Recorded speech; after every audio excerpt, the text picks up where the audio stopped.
નમસ્તે વિદ્યાર્થીઓ, શ્રેષ્ઠ વિદ્યાલયના ઓનલાઈન ક્લાસરૂમમાં તમારું સ્વાગત છે।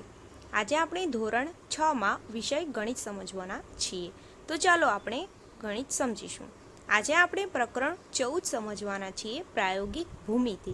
તો બાળકો, આપણે આ પ્રકરણમાં સ્કૂલમાં ભણતા હતા ત્યારે ઘણું બધું સમજી ગયા હતા। તો હવે આજે આપણે ઓનલાઈનમાં આગળ સમજીશું। આપણે આગળ વર્તુળ દોરતા શીખી ગયા હતા, તો હવે આપણે રેખાખંડ પર આગળ સમજીશું। તો ચાલો બાળકો, આજે આપણે 14.2 સમજવાના છીએ। આગળ આપણે જ્યારે સ્કૂલમાં હતા ત્યારે સ્કૂલમાં આપણે 14.1 સમજી ગયા હતા। તો ચાલો હવે આપણે આગળ 14.2 સમજવાના છીએ। સ્વાધ્યાય 14.2। તો બાળકો, આપણે આ સમજતા પહેલાં તમારી પાસે નોટબુક લેવાની છે તમારે, ત્યારબાદ ફૂટપટ્ટી, પેન્સિલ, રબર, આ બધી વસ્તુઓ તમારે સાથે લઈને બેસવાનું છે। તો ચાલો આપણે સમજીએ। પહેલું, માપપટ્ટીનો ઉપયોગ કરીને 7.3 સેમી લંબાઈનો રેખાખંડ દોરો। તો બાળકો, મેં તમને રેખાખંડ દોરતા શીખવાડ્યું હતું। તો ચાલો આજે આપણે રેખાખંડ દોરતા સમજીએ, કઈ રીતે દોરવાનો છે તે એકવાર હું તમને યાદ અપાવી દઉં। તો આપણને કયું માપ કીધું છે? 7.3 સેમી। તો પહેલાં તો તમારે 7.3 સેમીનો રેખાખંડ કરતાં પહેલાં તમારે તમારી નોટબુકમાં એક બિંદુ લેવાનું છે, કાગળ પર બિંદુ, તમારે કોઈ પણ એક બિંદુ, ધારો કે આપણે અહીં મેં તમને રફમાં સમજાવું છું, તમારે વ્યવસ્થિત નોટમાં દોરવાનું છે કે જાણે કે એક બિંદુ લીધું, તેનું નામ આપણે લખ્યું એ, તેનું નામ તમારે એ આપવાનું છે, એક લીટીમાં એક બિંદુ લેવાનું છે। ત્યારબાદ બાળકો, તમારે સ્કેલમાં ફૂટપટ્ટીની મદદથી, જેમ કે આપણે આને ફૂટપટ્ટીની જેમ ઉપયોગ કરીએ તો સ્કેલ પર હંમેશા માપ લો। તો અહીં તમને આ ફૂટપટ્ટી દર્શાવી છે, તમારે તમારી સ્કેલ લેવાની છે। તો અહીં જે પહેલો ટપકો આપ્યો હોય છે ત્યાંથી માપવાનું છે, અને આપણને શું કીધું છે? 7.3। તો તમારે જુઓ, અહીં 7 છે, હું તમને ઝૂમ કરીને બતાવું છું। જુઓ બાળકો, અહીં તમે 7 જોઈ શકો છો, આ રહ્યું, આ 7 છે, એક્ઝેક્ટ અહીંયા આવશે નહીં, બ્રશની મદદથી તમારે વ્યવસ્થિત જોવાનું છે। આ તમને 7 દેખાય છે, એટલે આ 7ની લાઈન છે। 7.3 છે એટલે 7 પછી તમારે 3 ટપકા લેવાના। આ જે આંકડો છે એ 5નો છે, તો આપણે 3 ટપકા લઈએ એટલે 1, 2 અને 3, એટલે અહીં 3 લીટી જેટલું આટલું આવશે, 7.3। આ રીતે તમારે આટલું માપ લઈને આટલું માપ લેવાનું છે અને એક બિંદુ બી તૈયાર કરવાનું છે। તો તમને આ રીતે તમે સમજી ગયા કે 7.3 કેવી રીતે માપ લેવાનું છે। તે રીતે આપણે બિંદુ એક એ લીધું હતું, તો આપણે નીચે એ લખ્યું હતું, અને તમારે આટલેક સુધી આવે તો પછી એટલું તમારે લીટી દોરી દેવાની છે, ત્યાં નીચે બી દોરવાનું છે। એમ આપણો એ અને બી 7.3 સેમી લંબાઈનો રેખાખંડ થઈ જશે। આમ બાળકો, તમારે જે માપપટ્ટીનો ઉપયોગ કરીને 7.3 સેમી લંબાઈનો રેખાખંડ દોરવાનો છે તે તમે આ રીતે દોરી શકશો। તો બાળકો, આ રેખાખંડની સાથે તમારે રચનાના પગલાં પણ લખવાના રહેશે। તો હું તમને રચનાના પગલાં કહું છું, તે તમે ધ્યાનથી સમજજો અને તમારે તે લખવાના પણ છે। હવે બાળકો, રચનાના પગલાંમાં શું હોય છે? રચનાના પગલાં એટલે કે તમે કઈ રીતે કામ કરો છો, કેટલા સ્ટેપમાં તમે કામ પતાવ્યું, શું કર્યું, તે તમારે લખવાનું છે। તો પહેલા મુદ્દામાં તમે લખશો કે કાગળ પર પહેલાં શું કરેલું? આપણે કાગળ પર એક બિંદુ એ લીધું હતું, એટલે કે કાગળ પર એક બિંદુ એ નક્કી કરો। ત્યારબાદ બીજો મુદ્દો, માપપટ્ટી એવી રીતે ગોઠવો કે માપપટ્ટી પરનું શૂન્ય એ બિંદુ આગળ રહે, એટલે કે આ જે 0 આપેલો હોય ને તે એ આગળ રહે, એ રીતે સ્કેલ મૂકવાની છે।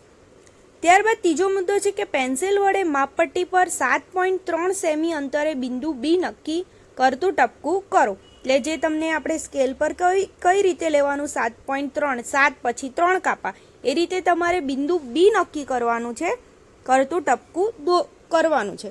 ત્યારબાદ ચોથો મુદ્દો, એ અને બી બિંદુઓ જોડો। ત્યારબાદ જે ટપકું મૂકી દીધું બી, પછી એ અને બી જોડી દેવાનું છે। આમ આપણો રેખાખંડ એ બી એ માગ્યા મુજબનો 7.3 સેમી લંબાઈનો રેખાખંડ તૈયાર થાય છે। તો બાળકો, ચાલો આપણે નોટબુક દ્વારા પણ સમજી લઈએ, એટલે તમને ચોક્કસ ખ્યાલ આવી જશે। નમસ્તે વિદ્યાર્થીઓ, જુઓ બાળકો, આપણે 7.3 સેમીનો રેખાખંડ દોરવા જઈ રહ્યા છીએ। તેના માટે બાળકો, આપણે પહેલાં એક સ્કેલની મદદથી આપણે પહેલાં અહીં 0થી શરૂઆત કરીશું. તો બાળકો તમે અહીં જોઈ શકો છો તેમ આપણે અહીં 0 પર એક ટપકું મૂકવાનું છે. તે ટપકુંનું નામ આપણે શું આપીશું? તે ટપકુંનું નામ આપણે એ આપવાનું છે. ત્યારબાદ તમારે સ્કેલની મદદથી 7.3નો રેખાખંડ લેવાનો હોવાથી સ્કેલ પર અહીં 0 રાખવાનો છે. ત્યારબાદ 7.3 તમારે ગણવાનું છે. ક્યાં આવશે? તો આ 7 છે, પછી 3 કાપા ગણીશું એટલે બાળકો તમને આ જગ્યા પર 7.3 મળશે. તો તમારે આ બંને અહીં જે બિંદુ આવ્યું ત્યાં તમારે બી લખવાનું રહેશે. ત્યારબાદ તમારે આ એ અને બી જોડી દેવાના છે આ રીતે. આમ બાળકો તમે એ અને બી જોડશો ત્યારે તમારો આ રીતનો એ અને બી રેખાખંડ 7.3 સેમીનો રેખાખંડ તમારો તૈયાર થઈ જશે. આમ તમારે નીચે લખી પણ શકો છો કે 7.3 સેમી. આ રીતે બાળકો તમે 7.3 સેમીનો રેખાખંડ દોરી શકો છો. જો તમને બીજું માપ આપ્યું હોય તો સેમ આ જ રીતે તમારે રેખાખંડ દોરવા માટે પહેલાં એ લેવાનો છે. કોઈ પણ નામ આપ્યા હોઈ શકે, XY પણ આપ્યું હોય તો તમારે એ રીતના નામ લખવાના. પહેલાં એક ટપકું કરવાનું, પછી જેટલું માપ આપ્યું હોય તેટલું માપ લઈ લેવાનું ને બીજું ટપકું મૂકી દેવાનું. ત્યારબાદ બંનેને જોડી દેવાનો છે. બહુ જ ઇઝી છે આ પરથી બાળકો તમે જે રીત કરી તેના તમારે રચનાના મુદ્દા પણ લખવાના રહેશે. આટલું કર્યા પછી બાળકો આપણે રચનાના મુદ્દા પણ લખવાના છે. ખૂબ જ સહેલા છે. આપણે જે કાર્ય કર્યું તે રચનાના મુદ્દામાં લખવાનું છે. તે મુદ્દા વાઇઝ લખ્યું છે તે હું તમને સમજાવીશ. પહેલો મુદ્દો છે કે કાગળ ઉપર બિંદુ એ નક્કી કરો. તો આપણે જે રીતે બિંદુ એ નક્કી કર્યું હતું તે લખ્યું છે. માપપટ્ટી એવી રીતે ગોઠવો કે માપપટ્ટી ઉપરનું શૂન્ય એ બિંદુ આગળ રહે. તો બાળકો આપણે માપપટ્ટી કઈ રીતે મૂકી હતી કે જે આ શૂન્ય બિંદુ છે તે એ બિંદુ આગળ રહેવું જોઈએ. એટલે કે આ જે 0 છે તમે જોઈ શકો છો અહીં 0 તે એ બિંદુ આગળ રહેવું જોઈએ. ત્યારબાદ ત્રીજો મુદ્દો છે કે પેન્સિલ વડે માપપટ્ટી ઉપર 7.3 સેમી અંતરે બિંદુ બી નક્કી કરતું ટપકું દોરો. હવે તમારે શું કરવાનું છે? અહીં તમારે આ રીતની સ્કેલ મૂકી જ હશે તમે. ત્યારબાદ તમારે અહીં 0 મૂક્યો હશે, 0 ત્યાં એક ટપકું દોરેલું હતું. ત્યારબાદ સ્કેલની મદદથી તમારે 7.3 સેમી થાય 7.3 થાય ત્યાં એક ટપકું દોરવાનું છે જે આપણે પહેલાં દોરી ગયા હતા. ત્યારબાદ શું કરવાનું છે કે એ અને બી બિંદુ જોડો. તો એ અને બી તમારે આ ઉપરથી સ્કેલથી જોડી દેવાનું છે. આમ એ બી રેખાખંડ, હવે ઉપર લીટી છે એટલે શું વંચાશે? રેખાખંડ એ માગ્યા મુજબનો 7.3 સેમી લંબાઈનો રેખાખંડ છે. આ જ રીતે બાળકો તમે બીજી લંબાઈના પણ રેખાખંડ તૈયાર કરી શકો છો. તો હોમવર્કમાં તમારે 5.6 સેમી રેખાખંડ દોરવાનો રહેશે. આ તમારું આજનું હોમવર્ક છે. તમારે સાથે રચનાના મુદ્દા પણ લખવાના છે.